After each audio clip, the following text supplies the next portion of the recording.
This is the Shotgun City Sheriff, the law himself, Clayton Clark. This is the young Titan, Aaron Atlas. Hey, this is Matt Brannigan. This is the war-bound hellhound, Bo Sword. This is your favorite drunken pro wrestler, a.k.a. the Bud Light Brawler, Dalton Davis. This is Lizzie Six. This is Jake Something.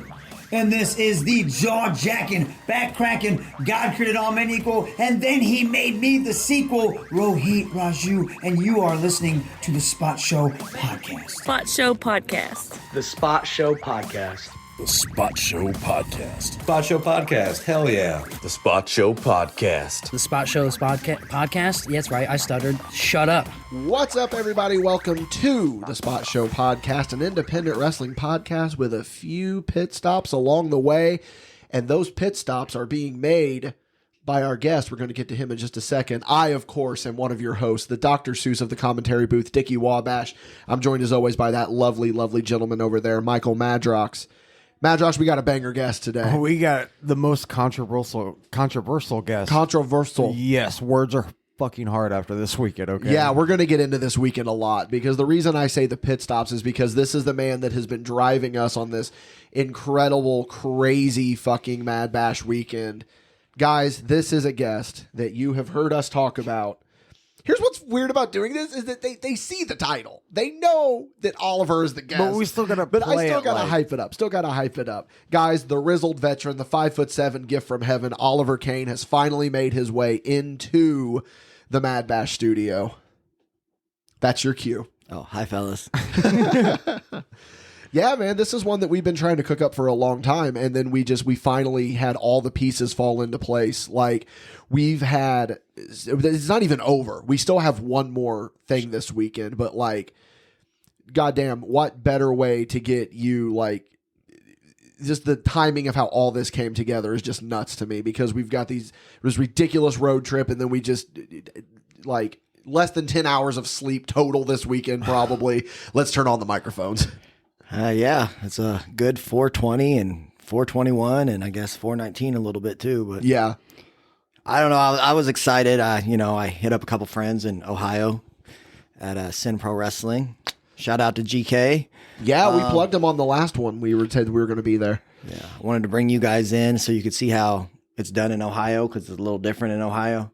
And that's kind of where I cut my teeth with the old HWA and stuff like that. You know, I've been doing this for 20 years, so I'm old, but it was nice to have you guys there. Nice to get Shank on the show and for people to see Shank that had, see him in a while. So it's always weird to see a crowd see Shank Barzini for the first time because that's rare nowadays because Shank has been everywhere in his own right. So like to get like for them to like not know who Shank Barzini is and then to see they're like, oh, okay. It's like a progression arc. Yeah, for the whole it match. really is. And that goes for all of, I mean, outside of you, of course, like that was the first time they got to see Clayton, Dalton, and Shank. So it's really cool. And like Madrox and I and we are very appreciative for that opportunity. And thank you to Ascend Pro Wrestling as well. Like Madrox and I were talking, it's like, man, it's so cool to like go somewhere where nobody knows who you are. And like, we're literally just watching the show. We're kind of scouting talent a little bit for MadBash Wrestling. We're watching the brothers do what they do. And it was a wholesome wrestling weekend for them. I mean, wholesome, loose interpretation of wholesome, most likely. Depends on what time of the day. Yeah. As wholesome as professional wrestling can be. Yeah, no shit. But, hey, before we get too much into the weekend, we'll let everybody know this episode is brought to you by Yoo-Hoo and Elite Pro Wrestling. You're going to hear a little bit more about them later. Go on over to patreon.com/MadBash Studios. Back us at that $5 and above tier. You won't hear about them because you're going to get this show completely ad-free. Got a ton of stuff over there on the Patreon. Patreon.com/MadBash Studios. But that's not it. I understand. You don't have the extra money that you can toss our way. You can still get some really cool exclusive behind-the-scenes photos for free over on the Patreon, patreon.com/MadBash Studios. One little plug ski, because we've only got one show coming up here. Next weekend, this coming Saturday from the time that you're hearing this, EPW Tag Team Warfare. We got two huge MadBash wrestling matches. We got Aaron Atlas versus Clayton Clark, and then we've got Chris Cutler versus Johnny Poke. Whiskey and Warrants separating to do their own solo thing on this show. And I think we got to open a match of the year factory at this point, guys, to be honest with you. We just really do, because we don't miss. We don't miss. Not to toot my own horn, but, we don't miss. Let's be perfectly honest here with that one. You can go to eliteprofessionalwrestling.com for more information on that. Notice I sped run it a little bit because we have a guest here. You know he's going to talk. What do you mean? Oliver, man. Like, shit. This whole fucking weekend has been a seminar. Yeah. This is 1 week long seminar that I'm waiting for the other shoe to drop. You're gonna be like, guys, I'm gonna need my rate. No, it's just good. I've been since I got back from Tampa a couple years back, I've been kind of just driving to shows by myself. So it was nice to have groups around, like, of good kids, and being able to show them like where I came from, and just. That's how you learned back in the day. You just rode in the car and you bullshitted and you joked on each other, and then questions and answers. And, I don't know a lot, but I know more. And if I can pass down what I know so you guys don't have as many bumps in the road that I did, then, it's fun to do that. It's good seeing the guys go to a new place, and you have the guys in the locker room blowing up the promoter, the booker, like, while the match is happening, like, we got to get these guys back. They're killing it. These kids are so good. Where are they from? Oh, man. And then everybody just vibing in the locker room and feeling that professionalism and just the talent level in Ohio because of the lineage of HWA is just, it's almost second to none. Yeah, it was insane. And then just on top of everything, like you said, the fucking car ride, like we talked about it, that the sacred wrestling car, like everyone gets, we spin the wheel, click, click, click, click, click, click, click, click. Okay, we're going to fuck with Oliver here for a little bit. Okay, let's spin the wheel. Okay, Shank, it's your turn. Okay, Clayton, it's now your turn. You're going to get fun. And but it's like, it's never anything malicious. It's just the fucking brothers being the brothers. And like, naturally it's kayfabe car. There's got to be we got to keep the curtain a little bit, but no, man, like that's definitely what that's what makes the road trip, like, it did not feel like 3 hours, like, and that's like It's those roundabouts, man. Yeah, roundabouts. So do we want to jump into that? Oliver Cain got pulled over while he was driving, and he just pulled over, and he was like, "Still a green kid at driving." He's like, "Yeah, I know exactly what I did. I'm sorry." It was, but that in your defense, that was a really fucked up roundabout. Well, the cop even said, he was like, "I got cameras on my." He basically said that I pulled you over because there's cameras on my car, and I have to pull you over. And he goes, "I understand, you know." It was, he basically just checked my stuff and let us go because I wasn't a dick. I was just like, "My bad, man. I'm so sorry." And he goes, "Yeah, if you wouldn't have pulled out in front of me, I wouldn't have cared. But yeah, because I have cameras." Listen to this fuck about how humble he is right now. That cop pulled up to the window. He rolled down the window and he's like, "I'm Oliver Cain." And that cop's like, "Give me an autograph. You're free to go." It's so weird to hear humble Oliver. No, they pulled up my name and saw my wife's name. Shout out to the goat.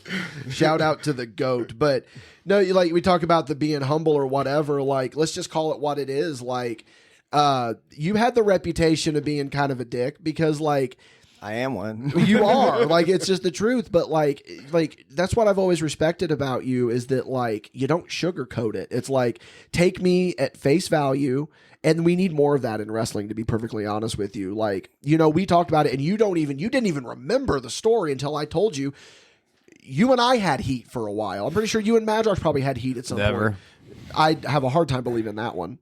Never. No. But I think I was one of the few guys that was always cool to them. Like, yeah. We would joke on him like you do, but we stuck around and took the shit and gave it right back. It was one of those things that, like, I guess, but the thing is, I do sugarcoat things. It's just, there's this funny, like, if you know me and my old tag partner, Cliff, I'm going to throw him under the bus because I love Cliff. But Cliff, like, for me, just my tone and I guess my face makes things sound like I'm a dick. So I could be joking, but people take what I say serious. yeah. Cliff could literally tell you were trash and mean it, and they'd be like, "Oh, Cliff, you know, kid." Just Cliff being Cliff. And me, I'd be like, "Oh, dude, that was really good, but next time when you throw a punch, rear back more so they can see it." And they'd be like, "Fucking dick." Sorry, pardon my language, but you say what? We all let it fly. But I will say this: as I got older, we came up in. I think Carrot was talking about like and Brian or Jason V. Yeah. We're talking about kind of the same era. We came up in just like crabs in a bucket, viper, snakes that you had to protect yourself. Yeah. Like you were afraid of veterans because if you like stepped out, they would put you in your place. They would tell you what you needed to work. You wanted them to tear you down because if they didn't tell you what you did wrong, they didn't care about you. But they would also, sometimes you would just have to eat garbage and listen like, but I will say, and I think, and you can agree to this, that as much of a jerk as I was, usually with a conversation, I'll own up to my part in the heat or the beef, and I let bygones be bygones, and you move forward, and we cheese on it, because I'm pretty sure Shank once said that there was a time, everybody had heat with me, but that was just because I was, loud and obnoxious, and that's what we came up in, that pit of vipers, man. Yeah. So you talk about the coming up in it, like what was it something that you, because I'm assuming that this was not the case, that were you smartened up to that by someone, like, and be like, hey, listen, brother, like this, or was it just something that you found out the hard way? And if you did find it out the hard way, if you don't mind, what was the moment where you realized, oh fuck? I just kind of have I guess I almost have like a sixth sense where I give people the benefit of the doubt at first. Yeah. I can tell if someone's trying to work me. Like, you grow up around, not to get too into stuff, but you grow up around people that are manipulative when you're younger. Yeah. You kind of know how to read the signs. Like a lot of times you know how to work people, and you know how to get over on people, and you know how to scam people. But if you're a good person, you don't do it.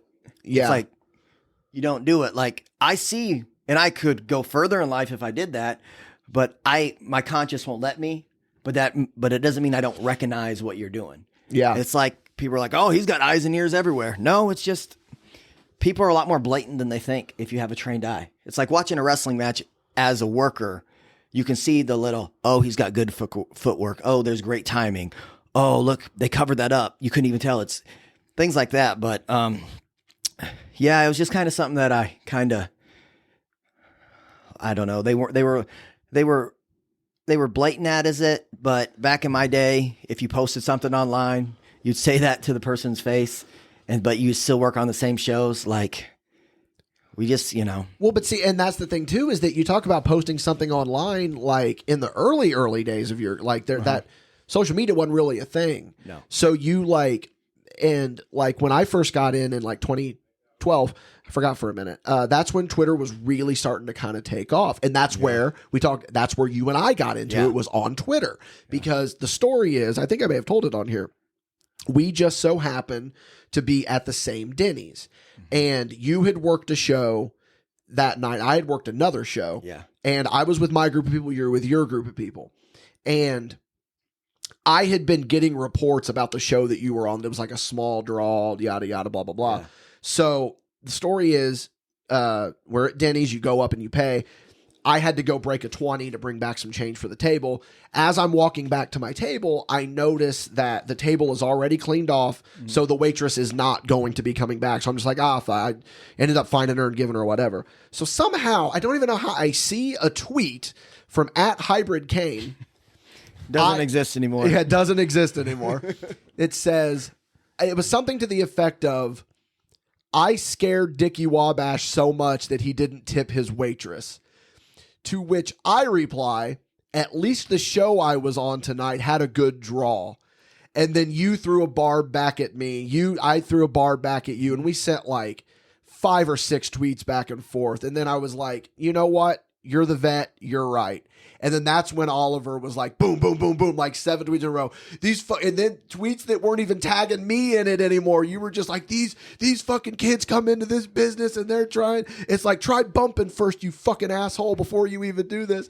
So I don't remember the Oh, detail of this. you spit roasted me, dude. But, you fucking lamb-basted me. It was a sense that when I came up, it was like wrestling was a cult. And what I mean is I got a lot of heat in Illinois because I wanted to go work other feds. But like wherever you train, that's the only place you work unless they gave you this and this and that. And it's not like an HWA in Ohio is a reputable school that at the time, Les Thatcher, I think it's the only place that was WCW and then WWE, developmental.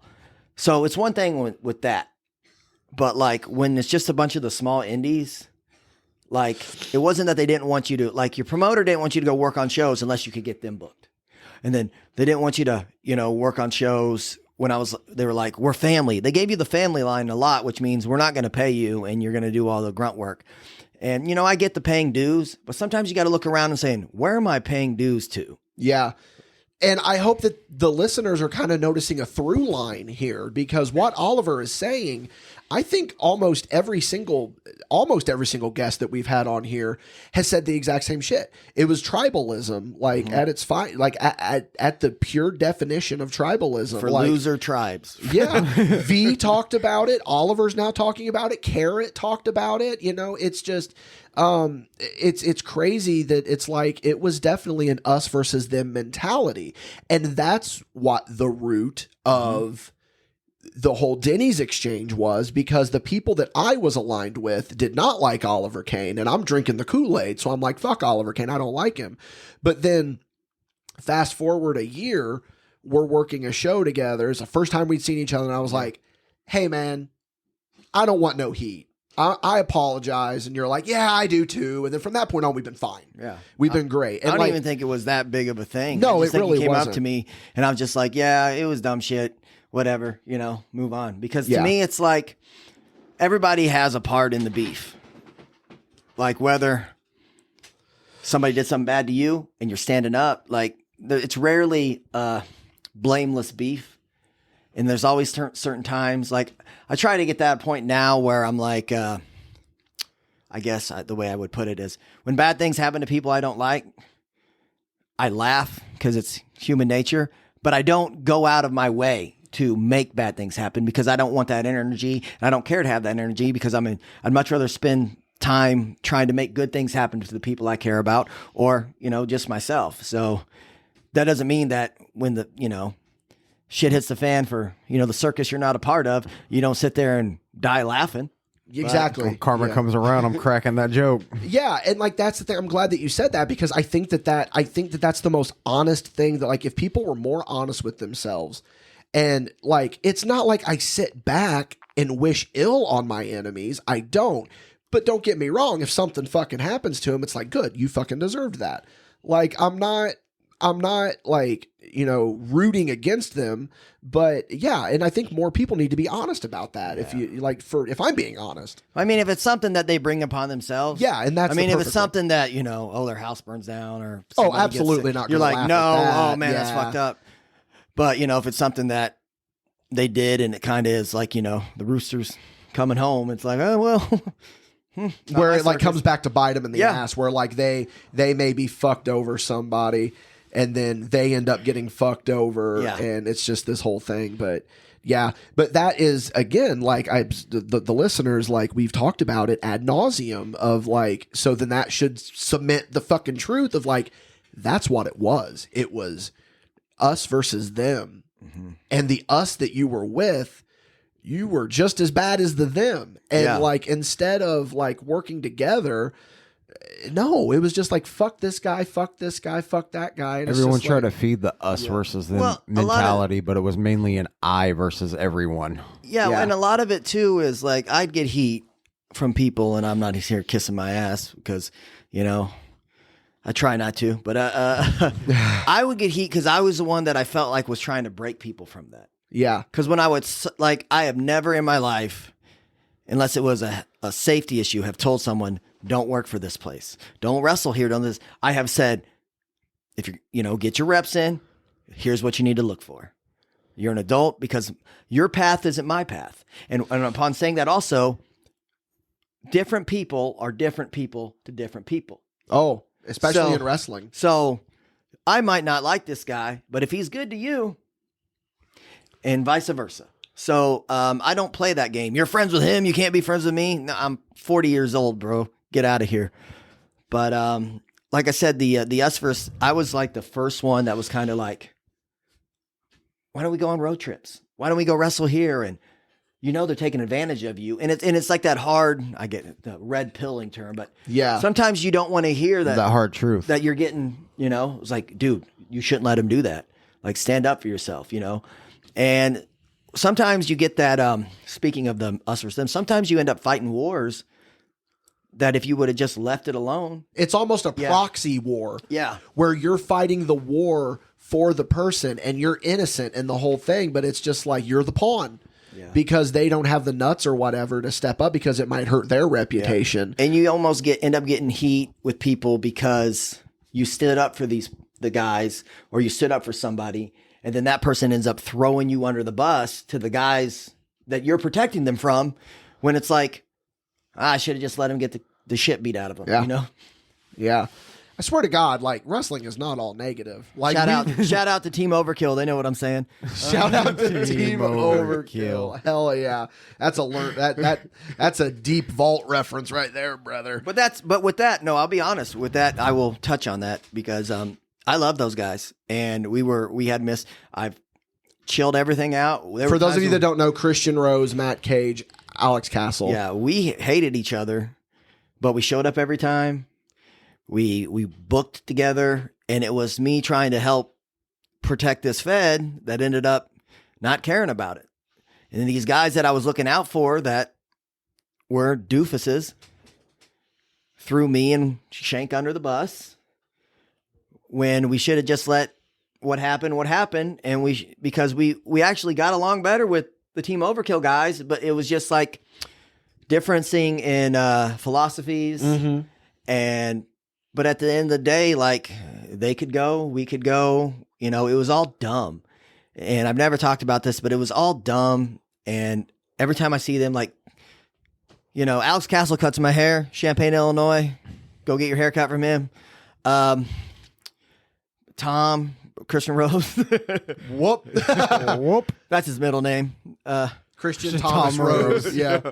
But I'm on shows with him all the time, and it's just, we laugh and we talk about it because we were cool. Like, we came in and worked a show with Project Mayhem when it was Alex Castle and Christian Rose. Yeah. And we liked them, and we you know, but it was, like I said, it was they will admit to it. We were all tribal. We were all fighting over dumb stuff. When in the back we look at it and we're like, God, we were idiots. Yeah. So, but everything, you know, I'm so happy. Like, anytime I see him, like, it's just like I said, me and Christian Rose are those old bitter dudes in the locker room now, where we just show up, BS, have a good time, go out there and kill it, and then drink a couple beers and go home. It's like you talk. Yeah. It's like the end of an era almost, because it's like, you know, He's writing out of history already. You hear that? It's the end of an era. Hey, Oliver, get your shit and get out. Oliver's the last bastion. Bastard, maybe. Bastard, yeah. But no, like, that's the thing, is that you get to a certain age where it's just like, what are we doing? Yeah. What are we doing? Like, we're all in this together, really, at the end of the day. So why are we even, it's like, it's that thing. I think it was CM Punk had posted it, like, not long after the, whenever Brawl Out started. He reposted a clip, a reel from that. I think it was Ice-T had posted on Instagram, where this guy's like explaining forgiveness, and he's like, forgiveness is tricky. He's like, because I can forgive, but I'm not going to forget. He's like, I'm also not going to trust you anymore. I can forgive you, but I'm also going to remember what you did to me, and like stuff like that. One of my favorite quotes is from DMX, and he says, you trust people to be who they are.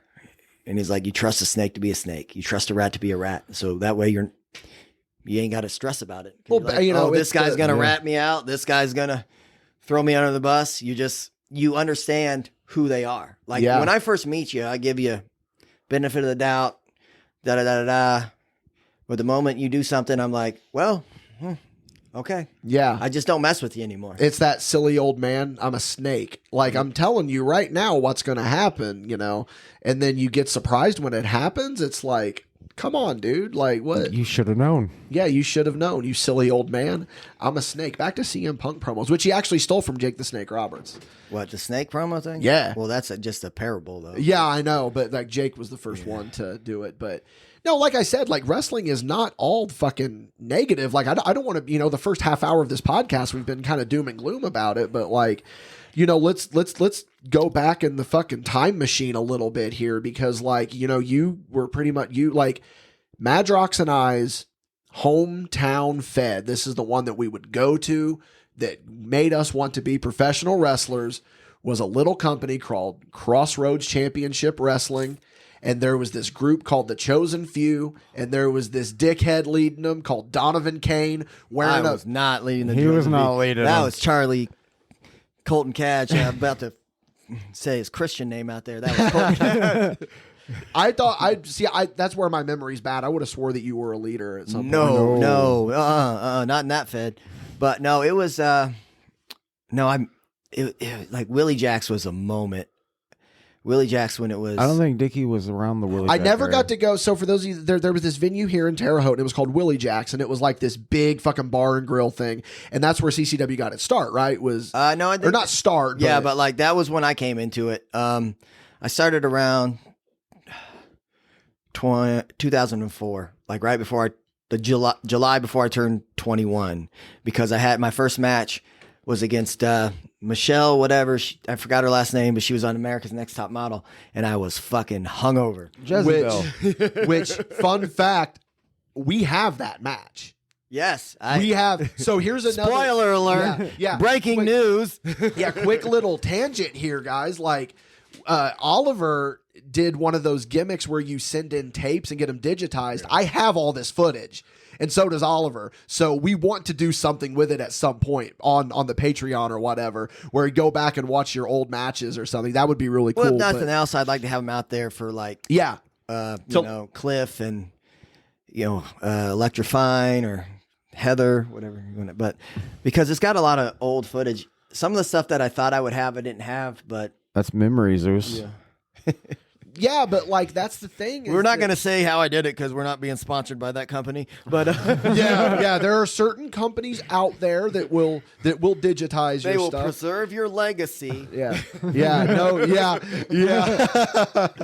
But no, it's like you got like 50 gigs or something of like just old footage, man. And like it was weird because you sent me the link and you said, hey, some of these might be family videos, so just be aware of that. And then I was like, okay, I've honestly, like, that was months ago that you sent me those. I've only just looked at them a little bit. I'm glad that there weren't some other type of videos on it. Yeah, that's what Oliver told me. He's like, yo, dude. That's I'm what I sending joked it in. with him about. He's like, I got the link to the I CCW went matches. through them first, and but there's a couple birthday parties for my daughters who, one's graduating this year and the other one's about to be 15, and geez, like it rolls by quick. But honestly, if not for the kids, I would probably feel the same 22-year-old. I feel the same 22-year-old in my brain. Your daughters are the age when we met. How does that make you feel?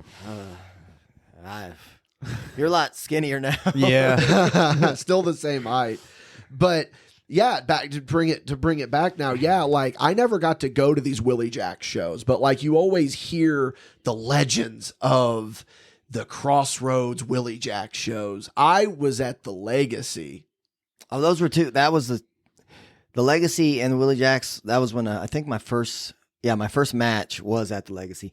There's in there. No, he was at the new Legacy. Oh, the new Legacy. Yeah. Oh, the little like it used to be like a Taco Bell or something. It was Where literally you had to go through the fucking floor to get to the dressing room. the one that's literally the size of this spare bedroom I got studio. I got some. That was the one. No, that was Paidski. We'll save it for Paidski. But He there was wasn't there for fucking aluminum foil wrap CCW letters, the old Legacy. Oh, that's my. I did a battle royal, and it's on the tapes. And then my first match, because I had just turned 21, and the show was on my 21st birthday.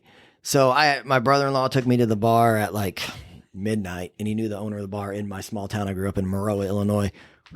Yeah, sorry I whistled. That's probably loud as hell. Sorry to the headphone users. But Sorry, Clayton Clark is in my house and he is screaming from the bathroom right now. he should ratchet strap himself to the toilet. Yeah, he should. Probably. Strap that shit down. But yeah. So my brother-in-law takes me out. This is how non of a drinker I am. I'm sitting at the bar. I got a beer in my hand. Well, I'm standing there. He takes his beer, puts his thumb over the top, pops. Oh, that thing. Yeah, that gimmick. Right. I just look and it's spilling everywhere. And he's like, drink it, you fucking idiot. I'm like, why would you That's do an it? old bar trick from back in the day. But so then I'm like, I had a couple Jaeger bombs and I had. Hey, you took a Jaeger bomb from Dalton Davis too. I had a move called the Jaeger bomb. I can't flip like that anymore. That's pro tip. Sorry, ADHD. Be careful what you do off the top rope because you have to miss it way more than you hit it. But anyway, advice from Uncle Oliver. That's why I'm still going at 40 years old. Yeah. So I think I'm good. And then the guy closes the bar down. He owns the bar. We're doing an after party, and he's like, "Here you go." And he keeps giving me shots of Tequila Rose. Like I had like 9 shots of Tequila Rose. So that by the next day, when I had my match, I went to do a springboard like before the show, and I was like, "What? Nope." And then I remember I had airbrush tights, and back in my era, they made fun of me so bad for having tights. Because everybody wrestled in like shorts and the gym short era, the Or, track pants. We have old promo pics. cargo shorts. Yeah. My old promo pics are. That's who I see, guys. I'm 145 pounds in my brain, but I still, not to get too inside baseball, but if you're listening to this, you are inside baseball. But I'm the lightest 200 pounds you'll ever feel because I know how to assist and use my weight. He can post, damn it. He knows how to post is what he's getting at here. But yeah, like those were the funny thing about it though is that like you went way more than I did. I only went to like a handful of CCW shows, like less than 5 probably. And I don't know Your why. mom wouldn't let you cross the bridge. No, that's not. Yeah, probably. But no, I don't know why I didn't go very much. But like I was telling you this last night on the car ride, like I remember standing outside of this Legacy building, and this is like because this was my first independent show, and like, well, this technically would have been my second, but because the first one was another CCW show. Anyway, I'm rambling. But you still think that like wrestling is still glamorized. Yeah. And you still think that, granted, even though these guys, like, you still think like, oh, you're fucking cashing checks right now and shit. So we're standing outside of the building and here walks up with his hood up and I'm like, that's Donovan Cain. And he's like walking up and they go, someone in that was in line was like, late, huh? Donovan? You go, yeah, I had to work. And then it's like, work? But this is your... He's selling buttons and trading cards in there. Like, Yeah. I didn't sell those. I never got a cut of those. You but- never got a cut from those? I found one though. I found a trading card going through the garage because we're moving soon. So I found and I sent a picture of it. Yeah. Because I thought someone else had one, but then I actually found one. So it's kind of neat. We need to get that plaqued in Donovan front of the studio Cain wall. in my Hooters gear. And fun fact: there's a match on the thing in my Hooters gear at the old Willie Jacks, and it's the show where my ex-wife was on a date and she had the dude take her home and then went out to eat with me. But yeah, ex-wife, not the cool wife I have now. no, I kind of want to go back on this. So you're telling me that you didn't make a dime on the rubber bracelets with Sharpie that said Donovan Cain? Nope. I don't even think I got one. They rubbed off immediately. Like, whose idea was this? So for those of you that am I the know only whose one? idea it was. Am I the only one that remembers these? Do you remember these? I would tell you whose idea it was, but they might hear this and Oh, I remember. Yeah, because they were literally whenever the Livestrong bracelets were big. Yeah. Nowadays, because you had old Juggernauts ones, Josh Steele had ones. You can get them Hundreds of made them for custom cheap. made for like $30. But whoever Oriental it was, trading, bro. they decided they were like, let's buy these blank ones and just write Donovan Cain in Sharpie. Or, It won't wash off. Or yeah, They didn't care. It wouldn't. Yeah, you would buy it at the gimmick table, and then by the time the main event was coming around, it was already rubbed You off. lost your $5 already, brother. I just think they were being nice because what if I was a babyface and then I became a bad guy? Now you can put someone else's name on the wristband. Now that's a worker. That's a worker. You can right even there. change the color of the font, man. Like ingenious. God, that is an absolute... workers. The guys that are the workers. Yeah, they'll bring the mini Sharpies, the cheap ones, and like the little notepads, and they sell them because you can make a killing off that on the young kids because they always want. That's what. Yeah, I'm always losing Sharpies. I'm always losing Sharpies. You go on Amazon and get the box of I guess it's not even a box; it's like a tub of the little like clippy Sharpies you put on your keychain, and it's like, hey, you're wanting to go get Clayton Clark's to sign something. You don't have a shirt, ladies and yeah. Ladies and gentlemen, coming to a MadBash merch booth near you. Yeah, MadBash Sharpies. We are trying to change the merch game, but no, like, and that was the thing too. Like, as a kid going to my first independent wrestling show, it was just like, oh my God. Like, I remember having a TNT Jack Maverick shirt, and I wish I still had it. Because was it the orange? It was the orange one with the dynamite on the front. Yes. He signed it for me and everything. Yes, I was more of a fan of the gray ones. Yeah, dude. Maverick and I, there's too many Mavericks in wrestling. Jack Maverick and I. with just 1K. Yeah. We have this bit. I haven't seen him in years. I've almost said his real name. I love Maverick. Yeah, we have this bit where when we meet each other, we act like it's the first time we've ever met each other. Like, hi, I'm TNT Jack Maverick, the natural talent. We're like, sir, I'm Dickie Wabash, big fan. He's like, oh, I'm a big fan of your work too, brother. And I haven't seen it. I guarantee you, if I were to bump into him at Kroger or like Walmart or whatever, I would be like, sir, it's very nice to meet you. He would pick right up on it. He's a dude. I've been on one car ride with TNT Jack Maverick, and it was one of the funniest car rides. He's just in the background going, oh, shuckin', duckin', like just doing Booker T's voice and shit. First time I ever worked a CCW show or went to one, it was at the old Legacy, and they had it set up as like a dance club. Yeah. And so like the ring was in the ring, like still set up, and that ring sucked anyway. That shit was, when they started to break, they reinforced it with like real steel. These were the sides. This wasn't iron plates. It wasn't a Mike Samples ring that is wonderful and aluminum or steel, and it's light, and it's this one like that probably was a spring ring, right? They put a spring underneath it and then didn't even do anything. It made it worse. The bump was worse. But they turned on the lights and the music, and here's Maverick freaking just twerking on the poles and getting it like the first time I ever meet him. And no, I love him to death. It's one of those things that at the time there were times where we would clash like anybody because you were, competitive. Yeah, snakes, and you didn't want to lose your spot. But when you look back at it's just love because, funny story about Maverick. So he started reffing for a little bit. Yep. And I did this show. Good ref, too. Very good ref. Because he knew he had timing, and he knew where to be, and he knew how to work. We had a show at West T, and it was that fed by the guy, Decap. Is that his name? ICW. Yes. We talk about Decap so much. So I unsung hero of MadBash. Yeah, if there was one time I was getting gas and pulled up to the gas station he worked at that time because they were one of the few that still did full service. So that's random. But this show, I was working this guy, and what's his name? He still works now, and he teams with Napier.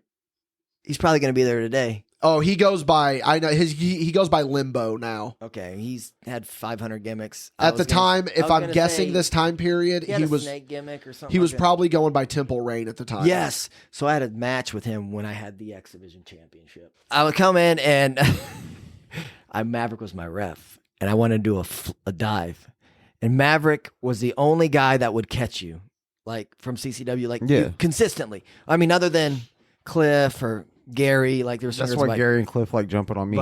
But Maverick would. So I did a spot where I did a dive with this guy because I was at that time they're bringing me in representing the NWA Midwest as the X Division champion. So I gotta go do this, that, and the other.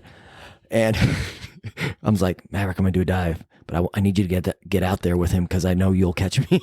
I'm sorry, I'm whispering. Maverick, I need to do a dive, but I need you to be out there so I know you'll catch me. Because that's the only way I would do the dive. Yeah, because I knew Maverick would catch me. Yeah.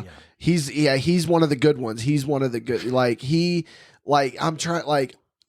we would go to like show me's and watch the WWE pay-per-views, and he'd be there with us, and he would just like talk. He'd walk in and be like, "Sir, how you doing?" We do the whole meat gimmick or whatever, and then he ordered soup, and he would be like sitting like a proper gentleman, like slurping his soup just for no reason.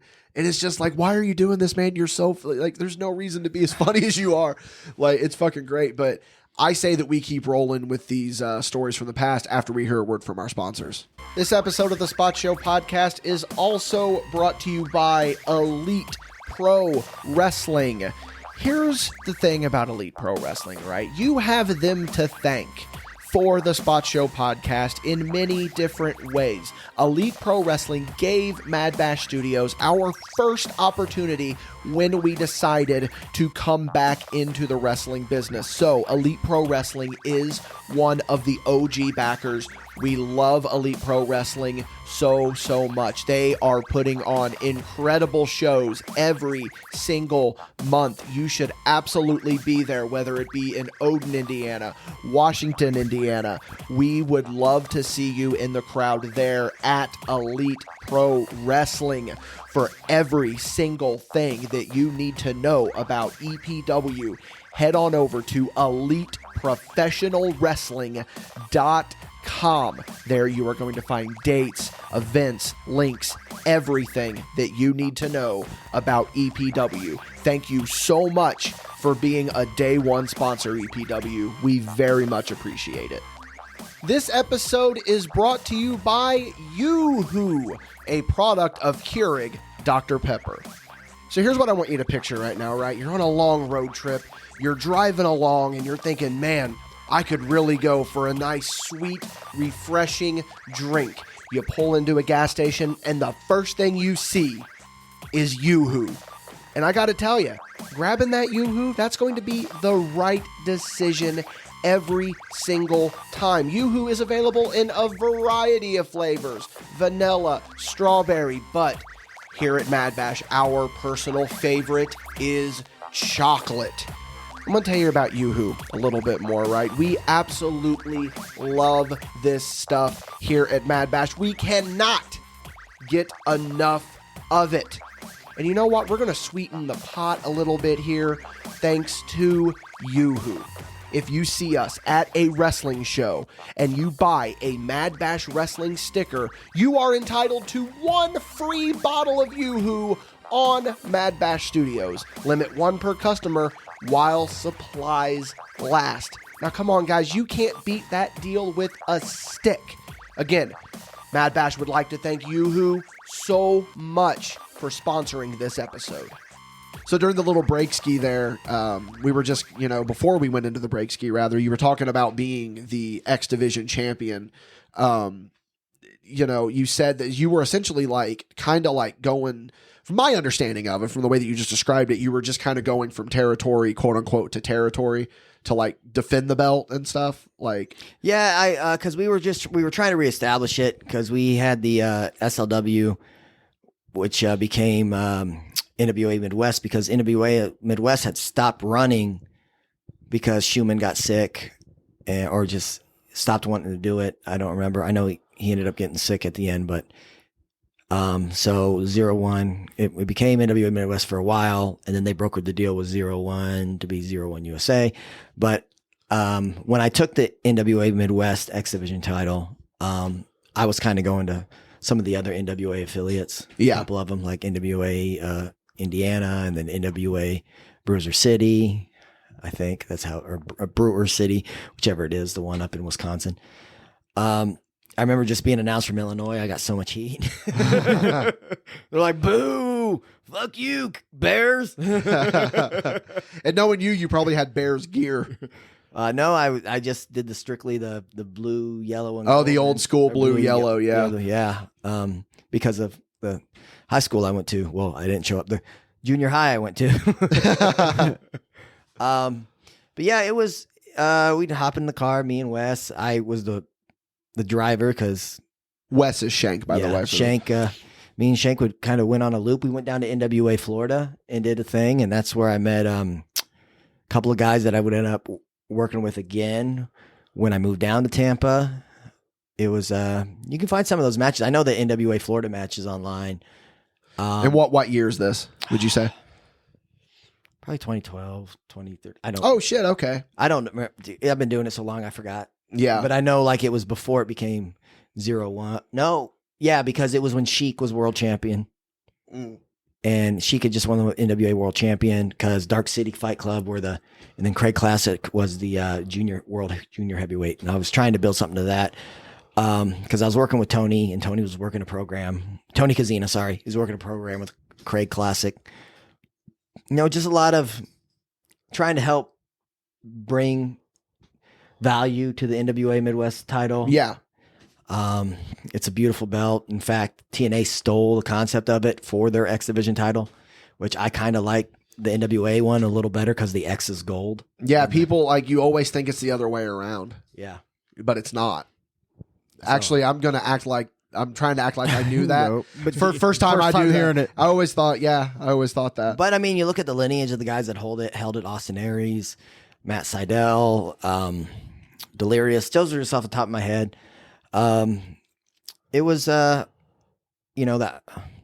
while I was I held that for a long time just because we were trying to figure out, we were just establishing it. And I still think I have held it the most days, but it's something that like one time I forgot to bring it to a show and it became a running gag. So I would take photos of it in my bag and send it to just to prove that you actually send it to Bear just to pop him. Man, that was the one thing that I, when Cutler won the MadBash title, I said, we're gonna you get taken home with you. You're fine with it. I said, and I'm worried that you're taking it home. I said, not because you're going to damage it. I trust you. I said, but you're going to fucking forget it probably when we need you to grab it. And he's like, oh no, man, I got it. But I was kind of a dick with that belt. And what I mean is, depending on where I was and what day it was, like, you've never had that's a legit belt. It's a 10, it's a world title. It's a 10, 15, 10. I mean, like, it's a Reg Parker belt. Like, it's heavy. And it is, like I just said, it's a legitimate world championship. So, like, but you'd go and do these feds, and people, like, the promoter would want to get a picture with the belt, or they want to take it out of the bag. And sometimes I'd be in no mood, so I just have it in the bag the whole time until I had to go out because I'm like, I don't want to have to track this damn thing down. I don't want to be responsible. Yeah, I don't like it when they take the belt. I didn't want them to take it to the back because sometimes guys will take belts back and, like, certain guys, when we brought in Aries, me, Cliff, and Andrew Cole brought in Aries to work at CCW.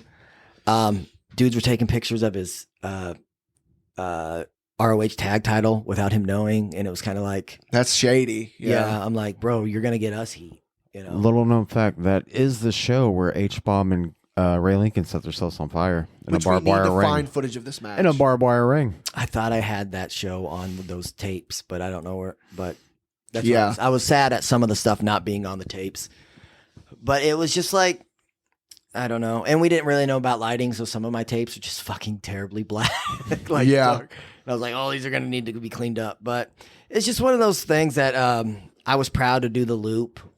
With Shank, but at the same time doing the Mattoon shows and doing all that stuff, and some of the my fondest memories, like cage matches, and because 0-1 at the time would kind of like go on. We're all ladder matches. For some reason, we got a ladder match kick, and then all of a sudden we became a cage match kick show, and just having those guys on the shows, like the hooligans, and being around them, and it was just. Because we did the hooligan stuff. Like, me and Cliff started out as tag there. Yeah. The hybrids. And we did some stuff with them. Then we did some with this group called Feature Presentation, which is a buddy of mine, Eric Ruffington, and Blake Steele. Yep. We did some stuff with Zero Gravity and Springfield as the tag run. And it was just, it's good times. I'm starting to go on a rant here, but. No, that's what this is about. Just kind of reminiscing about the olden days. So then, see, when I was first coming around, Gresham had the belt. Okay. So were you the one? Did you drop to Yes. him? Okay. Yes, the original plan. Because when you started, but when you said 2012, I know when I started coming around 01 was like 2013, and I knew Gresham was. So I didn't know what the the plan with that was to have Gresham take the title over to Japan. because that's what turned it into a world title. Yeah, or just because he was doing a big tournament for 01 in Japan. That was a whole. The ladder match is good on there. It was his first ladder match. He was a little nervous. John was phenomenal. I got to work with somebody else. I can't really talk. I guess all my stories I have to edit certain people out because they're canceled now. But Different times, brother.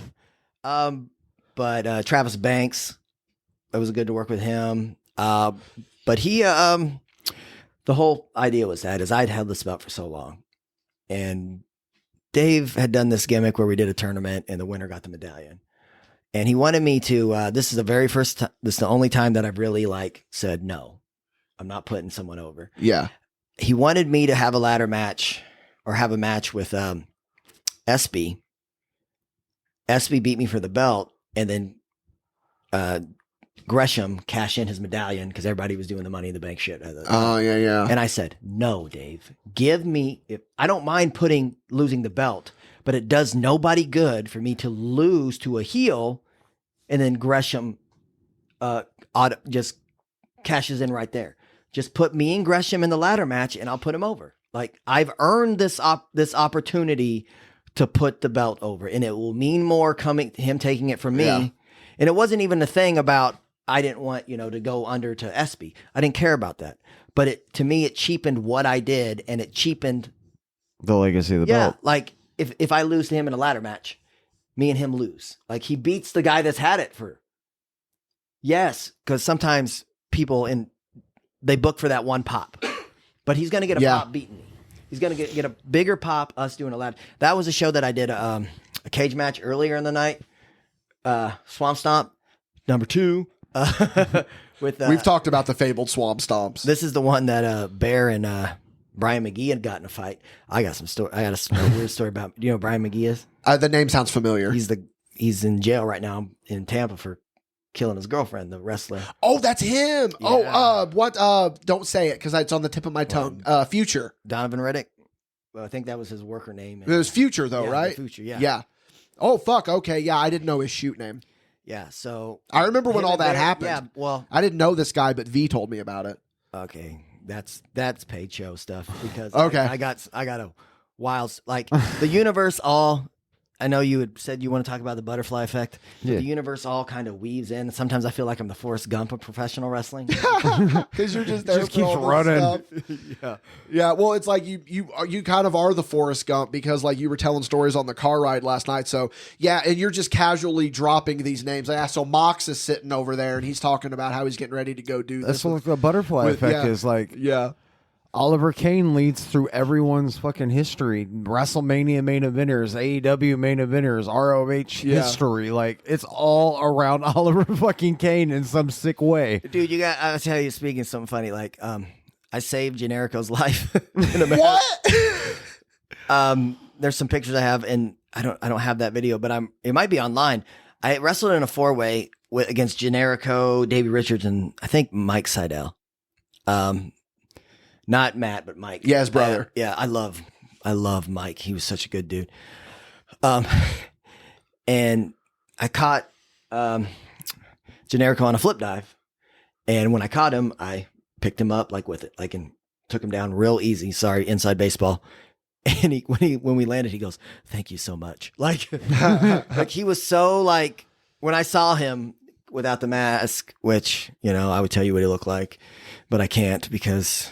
It was horrific. He's in Mexico with them orphans. Actually, no, he did. It was confirmed he did pass away. Oh, he did. Yeah. Oh man, I would have sent flowers. Yeah. Or Yoo-hoo. money to the orphanage. Can I Yeah. still? You can send Yoo-hoo. Yoo-hoo. Well, you know me. I'm a philanthropist. Oh, I wanted to make that sunny joke, but that will get cut. The audio. If you watch Always Sunny, you know exactly the joke. Yeah. Kids and animals. But yeah. Jesus Christ. Yeah.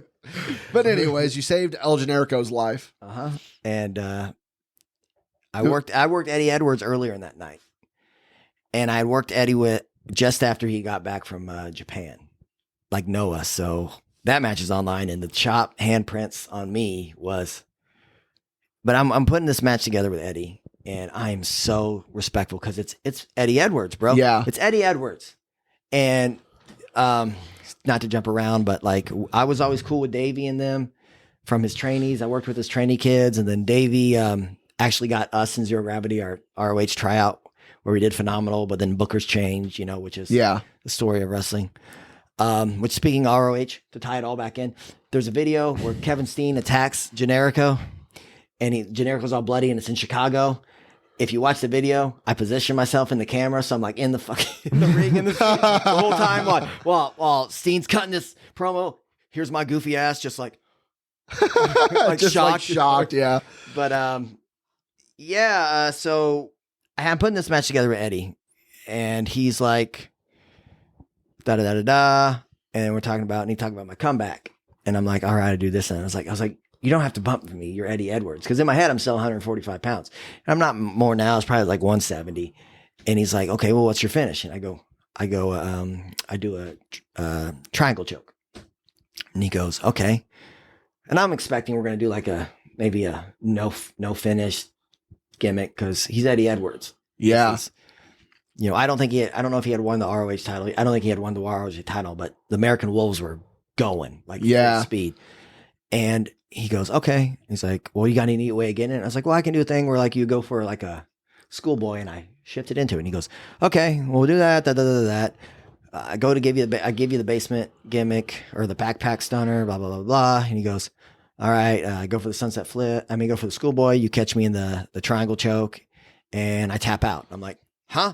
You're going to tap out? Like, what? To me? And he's like, yeah, I talked to Davey. You're cool. You're very respectful. And I'm like, so in my head, I'm like, oh, okay. I mean, to him, I'm like, okay. But in my head, I'm like, this is Eddie Edwards. Yeah. What am that fanboy inside you is like, what? I'm like, and it's just not even like it's just the respect I have for the man that I when I came up, when you got something, you earned it. Yeah. It was a big deal. And to him, he was like, yeah, you're cool, dude. No, I'll tap out for you. And I'm like, okay. Like, yeah. Holy shit. Yeah, that's definitely because like that's the whole thing of like, oh, don't tap out. It shows your weakness. Yeah. Like, yeah, he didn't pass out for you. Yeah, those are the like you would imagine it to be like. You'd be like, oh, yeah, you can hit me with your finish. You can beat me, but I'm kicking at 3, just shit like that. The Hogan line. But yeah. I implore you to look that up online. I will. And to hear the chops. It's in the match. We'll post the fucking link on the Facebook page. We'll find and you that can match. see the chest. Like, my chest is purple by the end of the thing. And it's like, these are like Noah chops. He just got back and is like, thwap. And I'm like, oh, okay. He's like, yeah. I'm just going to chop you all match. I'm like, so does that mean you work Japan? I don't know. I took a clinic from somebody who had been to Japan, so I can count it, I guess, right? Is that how we do it now? That's the way we do it now. That's the way we do it now. Like I told the story of the worker that took a Gold Dust seminar and said that he was trained by Gold Dust. Like it's shit like that. But yeah, I'm sorry. I just have so many stories and they bleed into each other. No, that's literally that's what's great about being around you. Like the stories from like out of fucking nowhere. Like last night on the way home from Ohio, like you're schooling Shank on him working a WrestleMania main event. Yeah, where it's quiet for a second. He just goes, Shank worked a 2-time WrestleMania main eventer, right? And I go, and Shank goes, I did? And he's just like, yeah, think about it. And then he's like, Oliver, I don't know. And he goes, Kevin Steen. And he goes, I worked Steen? And it's like, yeah. And then Oliver laid out the scenario. And the Shank was like, oh, yeah, I did. I remember that. He goes, holy shit, I did work with Steen. Yeah. And he's like, wait a minute. What did he main event? And it's like, dude, he fucking main evented with Stone Cold Steve Austin on night 1. And like, it's like, and you worked, like, it's so weird to see those. And then the tag match the next year, night 1. Yeah. 2 years in a row, man. Like, cause I was like, wait a minute. Like, cause I was running through my head. I was like, Seth? But like, no, Seth only main evented once, and it was this year. And it's like, who who the fuck else could it be? Like, because there's not many people that have done it back to back. And then I thought he was trying to pull a sly one and say like Drake for reffing or something. Yeah, well, you're like say it's like Jason Ayers, he was in that match. Shout out to him. I'm glad he's back doing it again and healthy again. Jason I'm so proud just to be associated at all with seeing him come up. I mean, I'm not associated. No one's like all or no, but I mean to see it like to be firsthand from like day firsthand one. And being at places with him sometimes, and then just see him go from Podunk, Indiana to then he was doing the Dragon Gate USA stuff. And then he was doing. I'm so happy for him, and he just deserves all the success he has. And, he was showing me the lasers they were doing on his to grow the bone back. I'm like, laser therapy, what the hell is that? And he goes, I don't know, it's supposed to help. So yeah, they're saying that it's good. So ain't it crazy to think that like more famous referees come from Indiana than actual workers? Yeah, that is crazy. That's weird to think about. Because who is the definitive Indiana made it wrestler? I mean, Warrior, right? He wasn't in Indiana for a long time either. He was born in Indiana, though. So was McFoley, though. Axl Rose? No. Oh, my God. Yeah. Joseph Williams, man. Yeah, Future. Yeah, shout out to the Future. So, you talk about Jason and whatnot. Like, who's the oh my God, pinch me? Like, this person made it, like, that you got to work with. I'm sure there's a handful. I don't know if I have any that pinched me. Oh, you mean that you're just like, holy shit. Like that I couldn't believe they made it, or that I knew they were like, there was two people that I got to work with. Well, I got to work on shows with one. The other one I got to work with. But seeing Tyler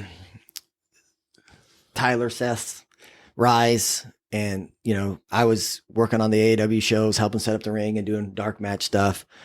After he had his back surgery, when we did our ROH tryouts, he was the champ. To see him become what he is, and just, it's awesome. He put all that work into it, and, he came from basically nothing, and, the SCW shows, being on there with him, and we never faced off. I did make sure I did a cool spot with him in a battle royal. I did the old, I stole it from Spanky because Spanky's my dude. Shout out to Spanky. But I did the skin the cat in a battle royal. And then when I stood up straight, I had him give me a low super kick. Oh, hell yeah. So, and then Jimmy Jacobs got in on that too. So they both super kicked me, which was kind of, Jimmy Jacobs was always nice to me. Mox, I knew he was going to go somewhere. I just knew it. You could tell like he was a prodigy. Like that era of the Sorg house at HWA, I think that's 2008, 2009 when it was going. Like, there was not a promo that Mox didn't cut for Insanity Pro in Indiana and HWA in Ohio when we were, running the Pulse with Krista Brain. Shout out. He's got a great podcast. Sorry. Go ahead and plug. Yeah. That's what I'm about. Bulletproof Action. Okay. Great podcast about action movies and all that. Him, Chad Cruz, Ryan Campbell. Just hearing, sometimes I listen to your guys' podcasts and them just to hear familiar voices on long car drive. I know that sounds sad because I'm by myself. But he misses us, Dickie. But so you essentially got a live spot show last night on the way back from Ohio. Yes, but it was definitely a paid one. That was a paid show. It was paid show. Yeah. But it was because of content. But yeah, he seeing Mox go through that and seeing the steps, and I've been a part of some weird wrestling moments. The butterfly effect, bro. Yeah, well, I got to see the debut of the LA Knight character when it was Dick Rick Lycus. My first match in HWA, it was a tag team against Dick Rick, who later became Eli Drake, who later became LA Knight. And we were doing this Peoria show, and he's listening to this podcast and playing for everybody. And he's like, man, you got to hear this. You got to hear this. And then he goes out there and he's like, yeah, let me talk to you. And we're like, what? Like, and this was, I made a post about it on Instagram because I actually went to the Peoria show to take my son to see Cody Rhodes because that's his dude. And I saw it, Ayers there. And then it was, LA Knight was in the match, and it was just so like a full circle moment to see, because this was the town where he debuted the infancy of this character, and to see what he's done. And been able to do when I remember riding in car rides with, like riding in a van with him or being on small shows with him. It's amazing. I remember when he first got one of his first big gigs in an Aldi's commercial. So it's really cool. And we don't talk about Aldi in this household. But I mean, there's little things that stick out in your head. One of the guys that, rest in peace. He was a phenomenal talent that I wish more people could find footage of him, is Richard Phillips. He went by Deja Vu. He was in a tag team that it was a smaller black guy and a big black guy. So they brought us in to work with them. And we had been working with Don, Mississippi Madman, rest in peace. Oh, I love Madman. And KC. So me and Cliff had all these spots for big little guys. So when we got to HWA and they put us in there, we kind of recycled them, and they loved us because we made them look good. I heard this from Hurricane, but it was something that I was doing anyway. The way to get over is come up with spots that put your opponent's moves over. Yeah. It's because then they want to work with you. But we loved those guys. But he went on to do like this King Boo gimmick, and then he had this character called Black Jaws. And I hadn't seen him for a while, and he did the Black Jaws. And he did this thing that I keep trying to give somebody to use, and nobody uses it. But he had an entrance song. But Vu would be in the gorilla position or right behind the curtain. And while the music's playing, he's screaming, I'm going to move it away. But he'd be going, hold on. He'd be going, ah! Ah! So while his music's playing, you can hear him screaming over the music like a Pavlonian, like a madman. Here he comes. Yeah. So if anyone wants to use that, I mean, you heard it here on Spot Show Podcast. You gotta be a big guy. Give Oliver Cain credit. No, give Richard Vu Phillips. Oh yeah, sorry. Black Jaws credit. He was the man. But yeah, it's just I gotta work. I gotta work. John Moxley at IWA Mid South as a fill-in guy. We went out there and had fun, and then because of that, they ended up making me the light heavyweight champion. So I'm the only guy in history to hold the IWA Mid South light heavyweight championship, and the NWA Midwest X Division championship simultaneously. Yeah, which. It's funny that you mentioned Madman. Then we're going to start to get the little rap ski here. Then we're going to go into Paid Show. This is going to be a fun Paid Show. Yes, it is. I say that every time, but I've said this before, so this is old hat to people that have heard the podcast. But anytime Madman comes up, I always got to bring it up. My weirdest pinch me. This no way this fucking happened. Not because I couldn't believe it, but it's just like so out of pocket. The weirdest wrestling match I've ever been involved with. It was the Mississippi Madman versus, in a handicap match, Dexter Swartz, shout out, teaming with Jordan Grace, managed by Dickie Wabash. Those Thursday night throwdown shows back in the day were fun. That sounds like a Mad Lib. Oh my God. It was literally, it was literally just a... Cards Against Humanity lineup. Covered all the demographics. Yeah. That was literally just a plug and play. Like, who's here? Let's throw this match together. Some of the funnest stuff is that. Yeah. So. It was fun. Like, it was really cool. But Madrox, you've got a question that you love to ask our guests every time they're on. All right. What's the most embarrassing thing that's ever happened to you in the ring? I can't. Besides my concussions and. That was not fun. That's not embarrassing. That's just CTE. You fucked up. No, it was no in the back when the amnesia hits you. It's not fun. But the most embarrassing thing was early in my career. Oh God, it's the only one that came to mind right now. So I'm at CCW, and he knows you weren't there. Yeah. At this early part, everybody freaking. Turned and changed alliances and went baby heel. Every show there was like two people that swapped. It was just wild. You know? In the same 2 in a rivalry. So I just got kicked out of the. Was it the Chosen Few? Yeah. No, it was the Chosen Two. Travis Weir and Dustin Flowers. The Chosen Few. I just got kicked out like when I came on and I started like wearing black because that's what you did. Yeah, he switched from red to black. That's how you can tell I was orange first time. Yeah, that was my gimmick. I'm Oliver. I wear red. Hey, if it I'm Oliver. I wear Hey, red. if orange works for Kenta Kobashi, then purple, then or green works for Masawa. Yeah. But this is erase that from your mind. But so anyway, Cliff just got turned on by the Chosen Few. That show, but the show before I got turned on him. So I come in for the save on Cliff, right? Bump all these guys around. Turn around, I see Cliff on the ground. Instinctively, I go and I stomp on him a couple times and then run out of the ring. Goes, why'd you stomp on me when you saved me? This is when you transferred from Crossroads Kid to Jason Light, is it not? Is it that turn? It might have been because and I'll tell you this quick story of why he went from Crossroads Kid to Jason Light. Yeah. Because he needed a real name to when we were going other places. And one time we were at the back of a SCW show and we met with Danny Daniels for the first time trying to get on AAW. Okay, trying to get on AAW.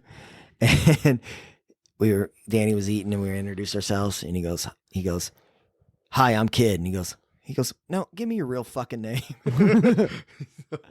That's awesome. That's the story of Jason V giving his shoot name, and I don't remember who he gave it to. He was like, "That's a terrible name. That's a terrible worker name. What's your real name?" And the V being like, "No, that's my real name." You can tell what era you came into knowing me by beginning by what you call me because I got a couple Donovans last night.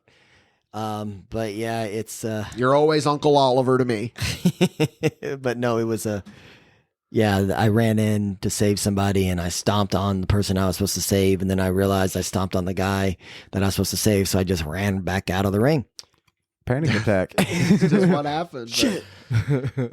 Man, I got to tell you, this was all that I'd hoped for and more, Oliver. This was a fun little interview. We're not over. We're going to be going into paid ski, but before we do, tell us where we can find you on the social medias. What's the Twitter handle, brother? I don't have one of those. Wink. No. I don't know. I'm on Instagram at Hybrid Cain. Facebook, Oliver Cain. Yeah. How can they? What's the best way to get a hold of you to probably book you? Facebook Messenger, yeah, or Instagram. Just go ahead and message me. I'll get back to you at some point. Yeah, I don't have an email set up for that, and I don't know.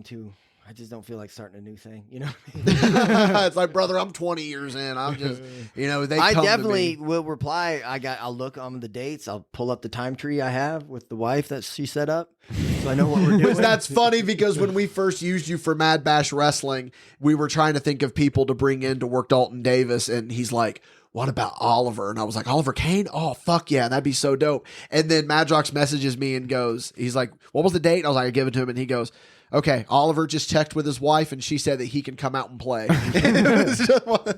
Hey, but I'm at that point now where other things are. I love wrestling and I love being able to do it, but you got to have balance. And yeah, you've canceled a couple of dates, not canceled, but when we first come to you with a date, be like, "Oh, can't do it." Yeah, can't do it. Something comes up because something family that sometimes day. Family, whether it's a graduation, whether it's a wedding, whether it's Who you seen in concert again? What? I said, who you seen in concert again? Everybody. I got Kenny Chesney, Justin Timberlake. That's the one. Sometimes that's the one we can't use for JT. Sometimes you just got to go meet Hayden Christensen too. That's all I'm saying. But we're going to be rolling into paid ski. Madrox really isn't on social media. You can find me on Instagram at DW_mischievous rabbit. Patreon.com/MadBash Studios, MadBashStudios.com. If you're on the Patreon, we'll see you here in just a second. Immediately turn this one off and go on to paid ski because, hoo boy, if you thought this podcast was good, Oliver has flat out told me in messages, he says, "I'm already playing in my paid show. Forget the podcast. I'm playing at the paid show." So, all right, guys, we'll see you there on paid ski.